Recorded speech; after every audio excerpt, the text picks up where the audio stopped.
સરકારે વિકાસના કામો કરવા છે પણ તેમાં મોટે ભાગે ખેડૂતોને જ ભોગ બનવાનો વારો આવે છે। સુરતના માંગરોળમાં આવી સ્થિતિ છે। માંગરોળમાં રેલવે લાઇન હાઈવે મુદ્દે જંખવાવ ગામના અસરગ્રસ્ત ખેડૂતોમાં ફરી ચિંતા ફેલાઈ છે।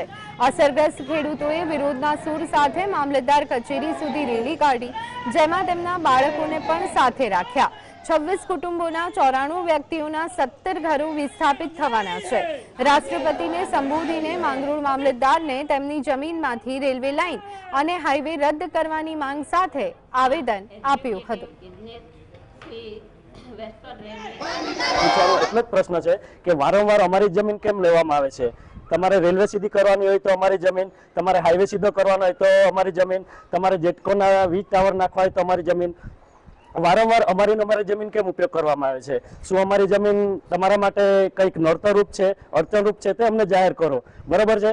અમારે આ જમીન માટે કંઈ પણ કરવું પડે, અમે તૈયાર છીએ, અમે અમારી જમીન આપવાના નથી।